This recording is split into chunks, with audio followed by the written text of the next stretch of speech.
The Badgers have their 2026 quarterback. Let's hear from the man himself how big of a recruiting win this is and the type of game that Ryan Hopkins has, plus basketball thoughts and a bunch more. Today's Locked On Badgers. Let's go.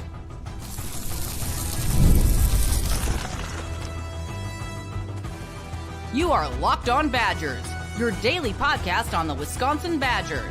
Part of the Locked On Podcast Network, your team every day.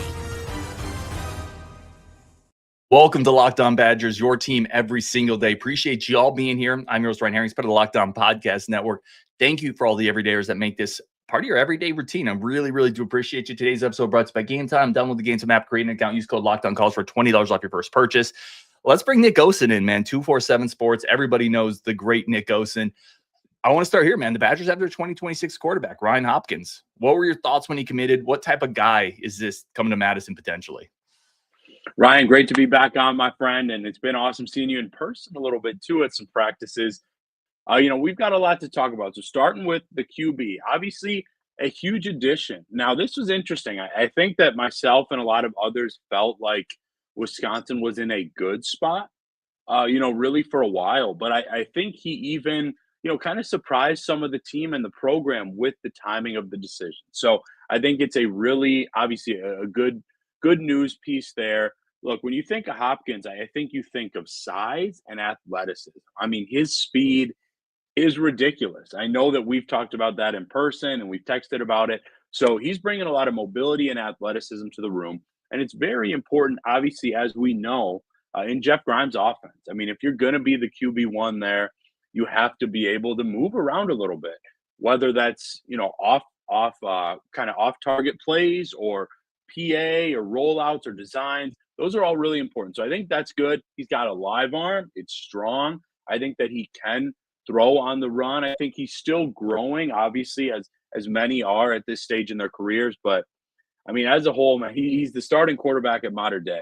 As we know, one of the, 10, 15 best programs really in the country usually, certainly when we were growing up. So I think it's a really good addition, and I think the staff should get a ton of credit. Because obviously they were in a pretty good spot with several QBs, but to get him at this point, whether it's maybe not early, say January or February, it's a good time because now you're able to recruit others and get the QB1 all set going into OV season, Ryan. Man, so much there I want to hit on. I think that was a really good synopsis. I want to start here because I was trying to think in my head, and I've been a Badger fan. I'm a little older than you. I've been a Badger fan for a long time. This is maybe the toolsiest, if you're thinking like in baseball parlance, quarterback Wisconsin has gotten a verbal from with his speed. He's a 4.5-ish guy in a 6'3" frame with a good arm. The upside here, if it all clicks, and it doesn't always all click for everybody, but if it all clicks, Nick, the upside here is absurd for Hopkins in this offense. The upside would be NFL. I mean, an NFL draft pick without a doubt if everything can come together. And I like that he's at that program right now.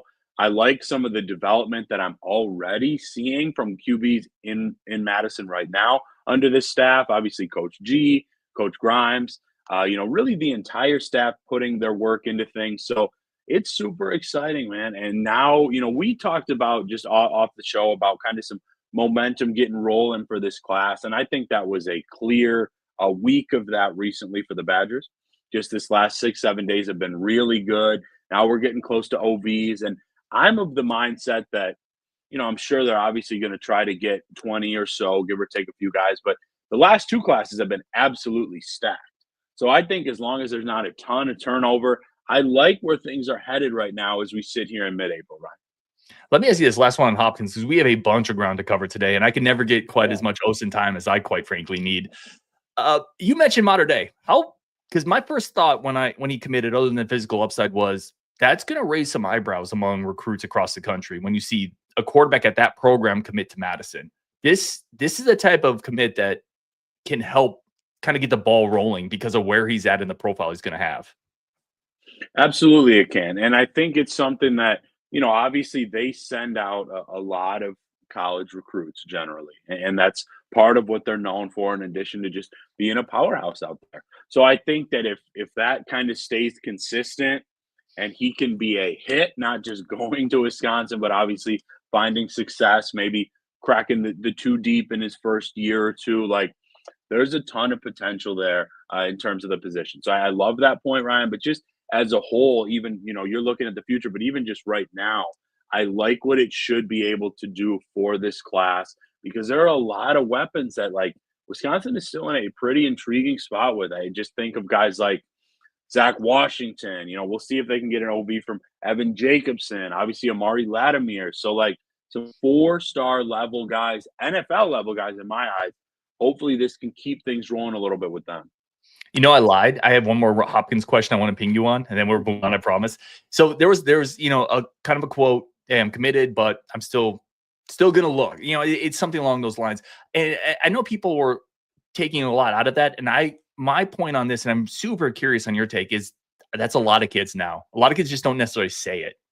Am I crazy on that? I feel like that is, you have to keep recruiting everybody all the time now. So that point, that last part that you just said, Ryan, I love, because that is more true than ever. That with all the opportunities out there, you do see kids kind of keep things open a little bit. You've seen it happen against Wisconsin. You've seen it happen for Wisconsin with late flips and things like that. So I think that's very smart. I'll say it was a little bit, I'll use the word maybe unique or unexpected to maybe hear the players say it. And obviously it's a very important position. But, I mean, so far I'm not getting any, kind of feel or worries where things are. I know that Ohio State was maybe checking in a little bit. We'll see if there's ever something like that. But, I think he's got a really, really good relationship with Coach Guyton, Coach Grimes. I know that he talked a lot about him in some articles with some of my colleagues as well, like Evan Flood. So it'll be really intriguing. But like you said, Toolsy, man, I love that. I was trying to think of kind of a counterpoint, but it's tough to, because he kind of has it all if he's able to put it all together.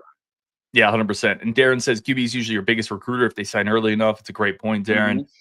Mm-hmm. Any other football recruiting nuggets or points that you wanted to hit on, Nick, before we kind of move on to a few other spots here? Yeah, so I've got a lot, to be honest. And most, I've already kind of shared with my subscribers, so I can feel good there. One very new thing, and then I'll get into a couple others. I spoke with O-line target Maddox Cochran today. So he's going to be making his Madison debut this weekend. He's been a target for a while, but hasn't gotten to Wisconsin yet. Huge visit. Our readers can expect that story hopefully Tuesday, Wednesday at the latest. But I'm getting some pretty good vibes there just in terms of the relationship he's created with his staff. Obviously, it's a showcase this weekend, so there will be a lot of good visitors. I also want to note that Wisconsin did really well with a couple Georgia DBs this weekend. Joel Combe, but even further, Tony Forney Jr., a very versatile defensive back. So I'll be intrigued to continue following that. And somebody we've both been fortunate to speak with, Ryan, Leo Delaney, great kid, awesome to catch up with. A top, you could argue, 15, 10 offensive lineman in the country. He's very well built, obviously at his size, great program. Wisconsin, I will say they made a move, like they did well. The key now is going to be locking in an OB for him in Madison. Yeah, I love that kid. And you're right, you got to get him on an OB. He speaks, he is so well-spoken. Like, if in 10 years I can be as well-spoken as he is, as I'm 41 now, I'll be happy. Like, that guy is the total package. Love him. No, he's awesome, great player, and he's not afraid to kind of go into some of the details, which I really appreciate. I know that fans did in my catch-up with him. So that was really good. I like what the Badgers did over the weekend for Wisconsin, but now, like I mentioned, you still have to lock in that OB because there are some heavy, heavy hitters in that recruitment. We're going to take a quick second here. We're going to come back, talk about where you can find Nick's great work. We're going to talk about the tight end room, and we're going to talk basketball portal additions and what still needs to happen there, plus listener questions. If you have any in the chat, throw them in the chat as well. I already have some queued up. Bunch more coming up, Locked On Badgers. We have to take a quick second for our friends of the show. And it's always a quick second to say thank you for tuning into the show. Today's episode brought to you by our incredible friends over at Game Time. Listen, it's better with a crowd. If you've ever watched the survival show alone, humans don't do well by themselves, right? That's not how we're engineered. Go get with your peeps, get with your friends, your family, whatever it is, even your rivals, and let's go watch games together. Let's be together. Let's do more in life together. That's what you're going to do over at Game Time. You're going to find the tickets to everything you want to do in life, sports, concerts, theater, whatever it is. Get tickets to Camp Randall next year or watch Billy Edwards Jr. dice up some Big Ten teams. Do it together. Do it with me. Let's go together. Let's make an eye contact right now. Let's get those tickets on Game Time. Let's come together as a community and appreciate and go to the events we want to go to and save money doing it. That's over at Game Time. Right now, you get peace of mind, simple prices, last-minute flash deals, easy user interface, emailed tickets, everything you want from a ticketing platform. You are going to get on Game Time. And like I said, let's do it together. Download the Game Time app, create an account, use code LOCKEDONCollege, and you're going to get $20 off your first purchase. That's LOCKDEON, for $20 off. Download Game Time today. Lowest price tickets, last minute tickets guaranteed. Let's jump back into this with Nick Osen. Nick, as always, man, I definitely want to, turn people into where they can find what you're doing and all the great work you and your team are doing. I appreciate you, my brother. It's always a pleasure, man. It's been even cooler becoming friends in real life. So I would just say, folks, I put fresh content along with the entire team every single day, every day of the calendar year. There is a really good promo going on for a few more days, 75% off an annual year. You allowed me the space, Ryan, to mention that last time, and I know some people joined, so I appreciate it. We've got a lot cooking. I think we were doing really well with Hoops portal coverage, recruiting updates with just about all the visitors. We stay up on things at football practices. So really have you all covered. And I would say the community is very, very active there as well, my friend. And I am in that community as well when I occasionally head over to the boards too. I love it. Let's talk tight end room and we got a couple of questions in chat here. Colton Bartholomew, the great Colton Bartholomew, that I encourage everybody to go follow him on Twitter as well. He did put out a report, Tanner Koziel, one of the big portal targets for the Badgers, potentially heading in a different direction. I want to more focus on what does this tight end room look like if that does happen? How do you feel about this group of mostly younger players kind of stepping up potentially? Yeah, so, if something like that obviously did happen, Ryan, it would be a pretty young room, like you mentioned. Now, fortunately, somebody that I've written about a bunch of days throughout practice has really emerged and impressed in that group, and that's Tucker Ashcraft. It felt like he really had one of the best off seasons possible and has really just put it together. So that is a name that I am certainly tracking regardless of how things play out. Like, he's been a stud this spring.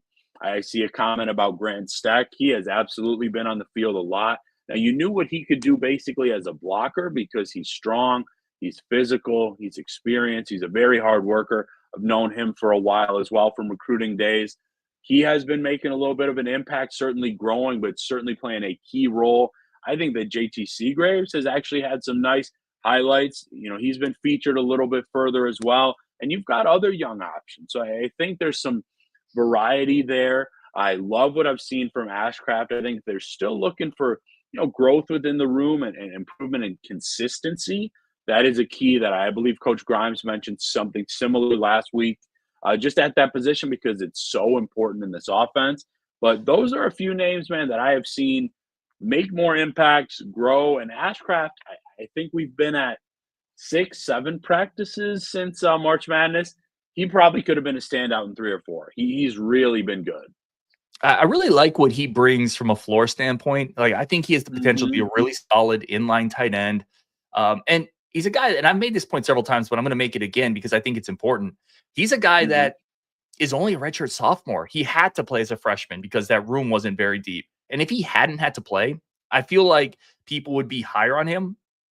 Almost because he had to play before he was fully ready, which in previous years, tight ends weren't playing as true freshmen in the Big Ten. And he got thrust in, and I think now he's starting to become the player that he could be. I like his potential as a solid starter. I agree with you 100%. I want to throw Jackson Aker. Could also be a bit of an option, switching between different spots. Not a true tight end, but in more of an H-back role. I could see Grimes using maybe Aker a little bit more in that sense as well. Yeah, Ryan, he has been used at that spot. He's come out of the backfield. He is a versatile weapon. And I respect, I respect all these guys, obviously, but what Aker has done, because he's never necessarily been the guy at a position, right? And to stick it out and to he's reshaped his body like multiple different times. He's put the time in. I think he's really well respected in the locker room. And now I'm intrigued too to see how he kind of has a role. He's scored at least once, maybe twice that I've seen at practice. He can do it all. He's got good speed for his size. it'll be intriguing. I love that point from you, man. I want to throw this up here because I have an answer for this one. DA Wolf has a question. Is Nick as cool in person as he always comes across in shows? No, he's terrible. Nick's the worst. No, I said this on your board today, and I mean, That's it very truly. kind. You're one of the most authentic people that I've met doing this, and I don't think you get enough credit for that. I want to ask you this. Speaking of that, actually, because I think one of the things you do really well, I'm going off script just for a quick second, but the potential Koziel News and other guys, it kind of made me think of it. You do a great job building relationships, and I'm going to use Daniel Freitag as an example, as a guy both of us built a bit of a relationship with. How difficult is it for you now with this new version of college sports where these players are coming and going as you build those relationships, just on a personal level? How difficult is that? I think that's a great question, and I really do appreciate the compliment. I mean, I will quit this job, obviously, if I ever had to sell my soul and, kind of not be able to build relationships and be cool with people. So what I would say with that is, it's difficult because guys move on, and you totally understand the reasons. I mean, people have all different types of reasons, but it is just really cool when there is somebody that you've covered since they were 15, 16 in high school, and then you're able to kind of watch them grow in their roles and obviously get into things at this level. I mean, I'm really intrigued, and I'm sure you are, by some of the young football guys that we've seen too, that I expect to be able to stick around. I think that's a ton of fun, and it's very rewarding, just because you feel like you've kind of watched from afar to see their successes. So it's pretty sweet, and obviously, especially when you get maybe one of their first offers and you get to cover it, that's super cool. But Ryan, like you said, it's definitely an adjustment, and it's something that is different these last 3, 4, 5 years. Let's shift to basketball. And again, we're going to keep this moving because we got a bunch of stuff we want to hit on. We haven't had a chance to talk about this portal haul, you and I on the show. No. I mean, we talked offline, but Boyd, Rhode, Rapp, big picture thoughts, and maybe down the road we'll do more of a detailed show on each individual guy, but big picture thoughts, man. How did the staff do here? Well, I think you have to give nothing less than an A or A+. I mean, these were top of the line guys that the staff wanted, that they were able to get on visits and obviously close. And I think for each guy, Ryan, I'm most impressed with a different thing. I'm going to speak less on the actual basketball and more how Wisconsin landed them, right? Nick Boyd, I'm comfortable saying, because of some people that I got connected with throughout his recruitment, there was more money out there for him. Like, he's going to get taken care of at Wisconsin, of course. But there was more money out there for him. Program like Washington, I'm sure North Carolina obviously could have probably gone higher too. But the culture, the staff, the fit, that won out for him. Rapp, I could say similarly, as well as just that stretch four, really being able to fit super well in the offense. And Rhode, I think it's the staff. I think it's the role. And, of course, playing for the Badgers and getting the chance to do that. So I think when you look at their fits, I think offensively, really, really, really good. I know that we've talked a little bit offline. You're looking for still one or two like really positive defensive additions or guys that can just, trust to crash the glass or kind of take care of things on the perimeter. And I see kind of some of the questions or comments popping in. Those are probably some of the focuses going forward. But one thing I respect how the staff is handling things. They're not just going to get a guy to get him and to get to that roster number, if that makes sense. Like, this has all been done very methodically in a process, but yet they were able to close on 3 big-time guys in, a week and a half, like 2 weeks? So I think I've been impressed. I'm not surprised because I wrote to our readers back in January when people were starting to look ahead and get excited that I have faith they'll bring back Blackwell in winter. And I know that people see what is possible in this offense, Ryan. Yeah, they fit like Legos with Penny. I mean, they just fit seamlessly. I like that. Offense. And I think from that standpoint, you got to respect the groundwork that was laid during the season. This team was going on that run, going into March, and they very clearly, while doing that in parallel, had a direct plan of how we're going to move forward next year. You got to respect that. Like last year, even though, listen, Tanjay was a home run, but Tanjay wasn't a plan A guy for the staff. It kind of fell together in different ways. This felt these are all tier A guys, plan A guys. I think on offense, it's going to be great. We do have some questions. What's coming up next? We're going to hit that next after our last break with Nicholas. I have several user questions. We're going to try to get through all of them. I'm not going to keep Nick long, I promise. But if you have any other questions, throw them in the chat. Plus, what is coming up next in the portal potentially for the Badgers? But first, we're going to take a quick break. As always, say thank you for tuning into Locked On Badgers. In a quick second to talk about our friends over at Monarch Money. Monarch Money is incredible because one thing we do really well at, if you have a job and your job is to manage someone else's money, you're usually pretty on point with it, right? You're going to clock in, you're going to on the Excel. We don't always manage our money the way we manage other people's money or other people's responsibilities. But let's start treating ourselves like we're the CFO of our own company. And Herrings Incorporated is going to use Monarch Money to, get the most out of every single dollar I have. It's super important for your future, for your family, for yourself. So you're not working at Walmart in 70 years. You can retire. So use Monarch Money to take better care of your money, take better care of your plan, see your budget, see where you're sneakily losing some funds. For me, it's not even that sneaky. I lose lots of funds at the IPA store, pizza, sports cards. Monarch Money lets me know, like, hey, bro, that's a little much. You might want to retire someday. You don't need 2 Jerry Rice rookies. I mean, even though I really wanted it. Monarch Money X is your dashboard. Take control of your finances with Monarch Money. Use code LOCKEDONCollege at monarchmoney.com for 50% off your first year. That's monarchmoney.com, code LOCKEDONCollege for half off your first year. All right, let's jump back into this. And Nick, I'm just going to tee you up with the first user question we had here. What comes next? What comes next in the portal for the Badgers? You kind of hit on it. What else did they have to do here? Yeah, so there's always kind of, as we talk about relationships and respect, there's always kind of that to not go too deep into this stuff. But I mean, it doesn't take the insiders to know that a key role that they have to fill is a post player, specifically one that I feel like can focus on defense and rebounding. Because you look at the roster, Ryan, there is size, man. There's Nolan, there's Rapp, there's Greppy back. There's Garlock, who I am higher on than most for sure. And I think he actually, I'm not saying he's going to start anything like that. I believe he can have a rotational role earlier than many think. That said, you need a guy that can basically eat up the glass, like we've texted about, and defend. So that's going to be key.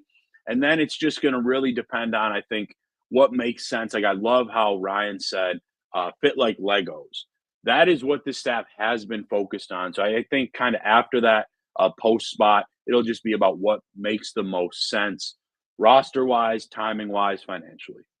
And I think you kind of answered this, but I'm going to throw this up because Zach's a great dude. This was asked on a previous show, but if you could only add one more portal piece, would you get the backup 5, or an athletic wing? Zach is a great dude. I believe he's been part of the crew multiple times. Definitely clicked well with him. I would say, if it were my choice, speaking on this, I still go 5 because I think that is just really important on multiple levels. I think that though it might not be like Storr or Tanjay or Johnny Davis, like you do have some athleticism and some scoring, we'll say out on the perimeter, maybe not just kind of that typical wing threat, but that's what I would go with personally. And I mean, who knows, like maybe they're able to, kind of find a late great ad that we have seen and just kind of make the most of it. And I don't think at this point it's going to be like an All-American type level, but I still think you need a 5 because you need somebody that can eat the glass, defend, and just make things a little bit more difficult, right? Defensively, going against guys that can drive. Yeah, I'm with you there. I think you need a 5. I'm super curious with Garlock with you. Like I've seen him in person. The thing with Garlock is he's a legit 6'11", 7-footer. Like he is legitimately sized with good movement skills. That can typically play a little bit of a role as simplified. I'm kind of curious if you think maybe could he be a 5 to 10 minute guy? And even that is pretty valuable as a freshman. This year? Yeah.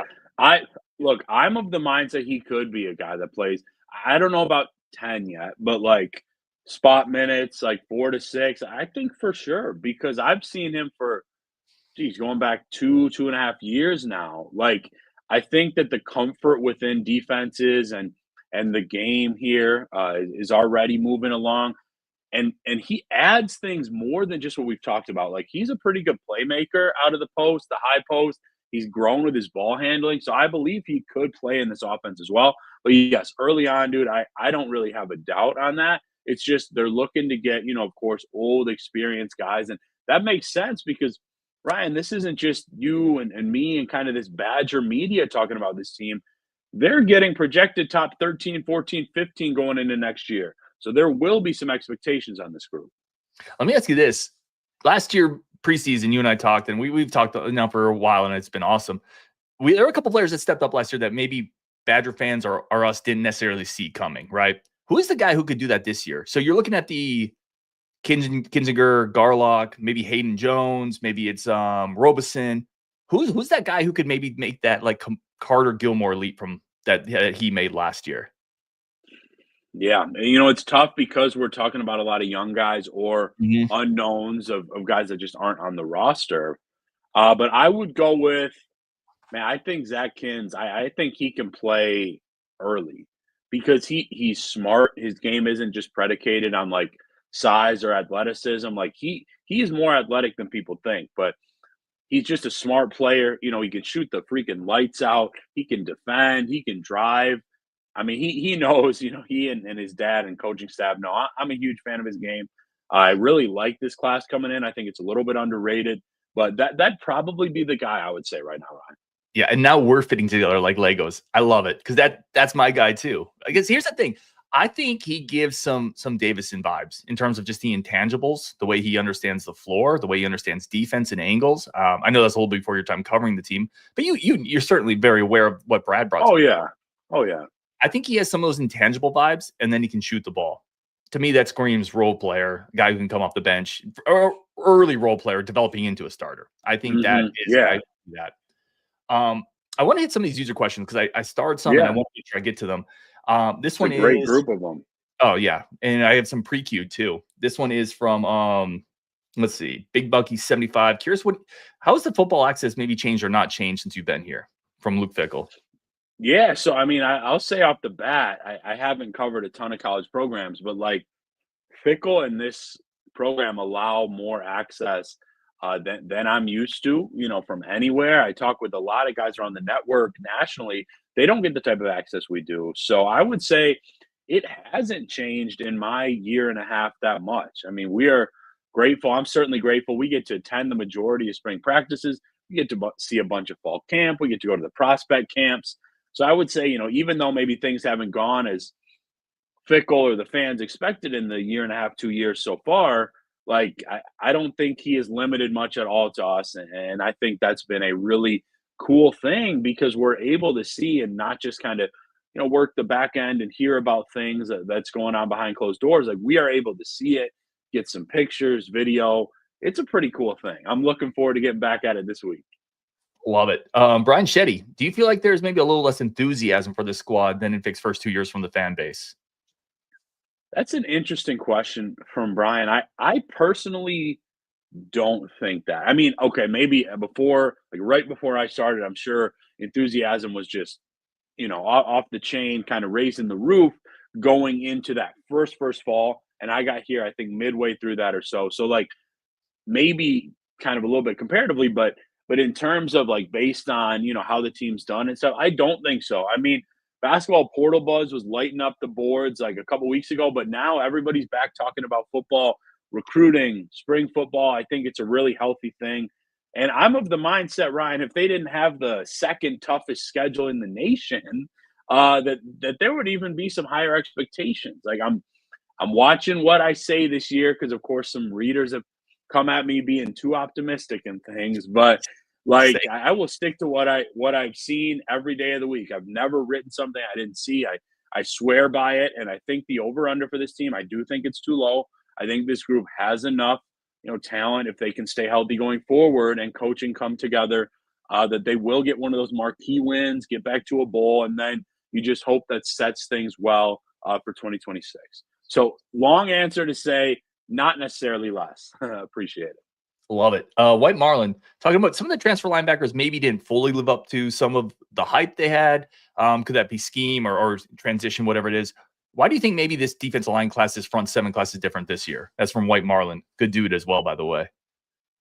Yeah, I believe he's on my board too. Awesome to get this question. What I would say is, why do I think it's different? I think that I am seeing it every day in terms of maybe multiple different contributors Whereas maybe like the linebackers, you were just kind of talking about Lowry and Pius, and then some things just didn't translate, and that happens sometimes. I think that Pius, it was a tough jump up. I think Lowry, I mean, obviously still playing in the conference this year, but like this D line looks different. Size, length, athleticism. I think it's going to be really, really intriguing and fun to watch this group, and I think they're showing it. A couple names I know we've texted about, like Charles Perkins has been a dude so far. I think Michael Garner has an NFL ceiling. We'll see how he puts it together, but Coach talked about just getting kind of longer wingspans, things like that. I think he's really, really intriguing, and just the D line has been getting more pressure too against an O line that I think we expect to be pretty good. Yeah, a couple other comments in here. Rog says Kinziger or Robeson is kind of the guy who sneaks up on people. Darren says people are sleeping on Janicki still. Mitch just says optimism sometimes and enthusiasm are some of the same things. I wanted to throw in one more point out there in terms of why it could be different. I think maybe it's kind of a situation where if you have the win but not the sale, it doesn't matter. Like you bring in linebackers and that front seven, that defense line isn't strong enough to hold the point of attack to keep offensive linemen off the linebackers. I got you. Those linebackers were a little negated, which is why I think this is maybe a little different. I think you're building at the foundation with the lines, which is what you needed to do. And if you had this defensive line group with last year's linebackers, I think last year's linebackers play up. Yeah. No, I would tend to agree. And I mean, speaking of which, I love what I've seen from some of these linebackers. I think Allegro is really going to make some noise. And just on that Jack Janicki comment, I guess I didn't even consider him just because I feel like he's already comfortably going to be a rotational / go-to guy. A couple more quick questions here. This one is by 3. I probably miswrote this name down, but he says, what group does Osen think takes the biggest jump in production last year to this year? Really good question. I will go with, I'm going to come with this. I'm actually going to change my answer mid-comment. D-line, obviously, like we just talked about, or low-key running backs, dude. My guy Payne over at our site had a nice story on Dylan Jones. I know that we were impressed with him. We've talked about him. That looks to me like Wisconsin's next NFL running back, personally. And there are multiple guys. I'm very high on a guy like Cade Giacomelli. Darian Dupree has a lot of talent as well. Even Ituka, like we don't know what his role will be, but I mean, he has just impressed me. I really, really respect his demeanor and the way he goes about things. So I was going to say tight ends, but now I'm actually going to go with RBs mid-sentence. Yeah, I think both those are great answers. To me, it's almost just quarterback because it has to be quarterback. But I defensive line, running back as well. I think both those make sense. 2 more quick questions here. I love this one. If Nick is making a $100 bet, $50 bet, and $10 bet, what are you betting on this year for football? If you had to put 100 on something, 50 on something, and 10 on something. Dude, this is one of the best questions I've ever gotten. Yes. I wish I had a little more time to prep for it. So I would say $100 bet. Wisconsin will hit their win total. $50 bet. Billy Edwards Jr. makes it to the league. That's what I'm going to say with that. And then $10, I'm going to have a little fun with basketball. Now, this is the optimistic Osen, okay? I'll say that. But it's getting the feel for what could be a special year for hoops. I'm going to say Wisconsin makes the Elite Eight. Oh, I love it. I love it, man. And I'm going to wrap it there because I know, listen, I always want to be super. No, I got time for one more. All right. So if you have it. The last question here was, I lost it. Oh no. It was Unsung Hero. Who's the Unsung Hero of the football program this year? I want to put it back up so I can remember who asked it, but Unsung Hero football team this year. I'm going to give one on each side of the ball. I think you'll love these, by the way. I'm going to go with Jake Renfro on the offense. I do love that. And it's maybe a little too obvious, but I still think, I mean, when you're hearing from Coach Fickell, who usually keeps things, pretty kind of consistent and chill, like that somebody looking different, I'm going to go with him. Again, he's not necessarily unsung. He's been an All-American, but Rico Holman. And just hearing that and hearing and seeing how he is athletically and strength-wise and the way he's been balling, like at practice, that's who I'm going to go with. So, again, that's not necessarily crazy under the radar, but those would be my picks. A couple veterans, a couple guys that could have gone to the next level, coming back to the program. And I'm really intrigued, man. Again, I can't wait to get back to see practice every day. I'm going to give you, I love the Renfro one because I specifically asked him, and I think it was more off to the side, but I asked him because last year he came back, right? Everyone's like, oh, Renfro's back. It's going to be great. But he had missed the previous 2 years to injury. And I asked him, were you just knocking off rust last year? And he was like, yeah, kind of. I think this is the Renfro we've been waiting for this year. So I think Renfro's a great one. Brunner was another one I was thinking of, but yeah, I love your Renfro pick. And then on the defensive side, I'm going to say, gosh, I want to say Perk, Big Perk. He's the type of guy who those bigger linemen don't always get credit, but I think he's going to eat up blocks. I think he's going to create those lanes for an Allegro and attack it and some of those linebackers to flow. So I'm going to say Perk, and I'm going to say I'm going to double down on Renfro. I love that Renfro pick, man. That's a great one. Thank you. No, it was cool having you at the pressers last week, my dude. I mean, you're my go-to guy, so hopefully you'll be at a few more as well. I'm going to try to make it. He is the great Nick Osen. If you're watching this show live, later, audio, YouTube, whatever it is, go check out what he's doing over 247 for sure. Appreciate everybody as always for tuning in. We don't get all the time in the world, so thank you for giving a little bit of it here. Appreciate you on Wisconsin, and we will definitely talk later.